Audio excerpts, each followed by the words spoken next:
इच्छा, चाहना, चाहत, ये सब हमारी भावनाओं पर जोर देती हैं। हर इंसान की अपनी बहुत सारी इच्छाएं होती हैं और होना भी चाहिए। यह स्वाभाविक है।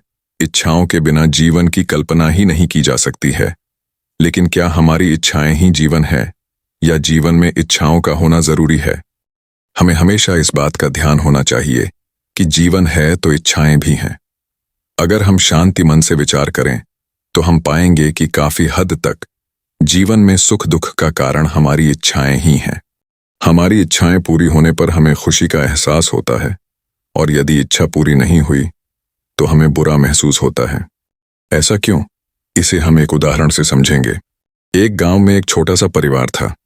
हरि, उसकी पत्नी लक्ष्मी और उनके 3 बच्चे अजय, प्रताप और सुनीता। हरि गांव के पास एक कंपनी में काम करता था। वह मेहनत करके अपने परिवार का भरण पोषण करता था। उसकी पत्नी लक्ष्मी सच में ही अपने घर की लक्ष्मी थी।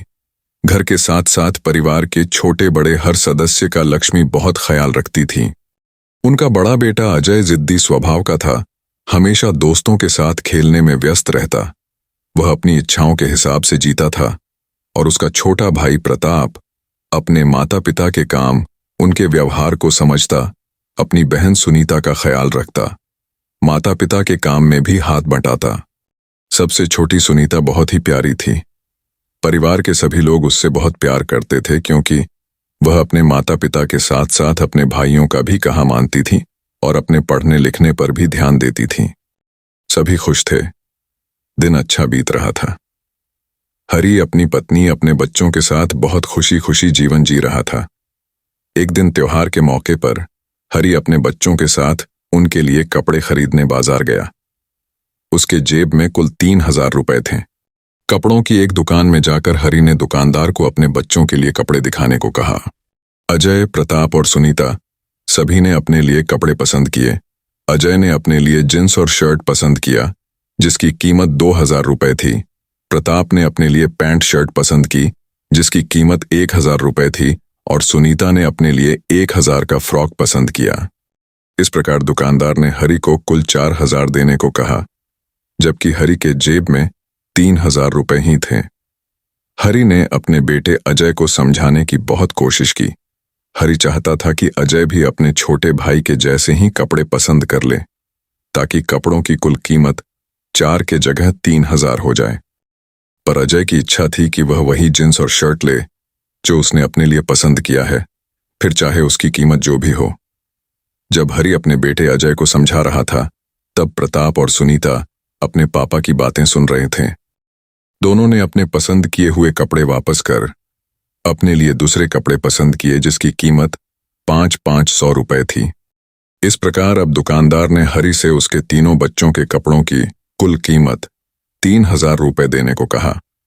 हरि ने दुकानदार को कपड़ों की कीमत अदा की और कपड़ों सहित बच्चों को लेकर घर आ गया। घर आकर उसने सारी बातें अपनी पत्नी लक्ष्मी को बताया और अपने बड़े बेटे अजय को समझाने लगा। बाद में जब लक्ष्मी ने प्रताप और सुनीता से पूछा कि उन्होंने अपने पसंद किए हुए कपड़े क्यों वापस किए, तब प्रताप ने मुस्कुराते हुए कहा, माँ, मैं चाहता हूं कि जब हम बाबा के साथ बाजार जाएं तो बाबा के पास बहुत सारे पैसे हो। लक्ष्मी कुछ देर अपने बेटे प्रताप को निहारते रही। अजय और प्रताप 2 भाइयों की अलग अलग इच्छाएं। अजय की इच्छा ने उसे माता पिता, भाई बहन सबको कुछ समय के लिए दुखी करके उसे सुखी कर दिया और प्रताप की इच्छा ने अपने दुखी माता पिता, भाई बहन को सुखी कर दिया। हमारी उचित अनुचित इच्छाएं ही हमें सुख दुख, अच्छे बुरे का एहसास कराती है। जब हमारी इच्छाएं उचित होगी, अच्छी होगी तो हमारे साथ साथ औरों को भी सुख होगा, खुशी होगी। जबकि अनुचित इच्छाएं हो सकता है अल्पकालीन खुशी या सुख दे दें, पर दीर्घकालिक दुख होना तय है। महान रचनाकार ने इस सजीव जगत का ताना बाना कुछ इस तरह बुना है जिसमें अनंत इच्छाएं हैं। यदि हम सुख समृद्धि से भरी जिंदगी जीना चाहते हैं तो हमें हमारी इच्छाओं के प्रति जागरूक रहना चाहिए। यह सुनिश्चित करना चाहिए कि हमारी इच्छाएं उचित हैं या अनुचित, और हमेशा उचित इच्छाओं को चुनना चाहिए।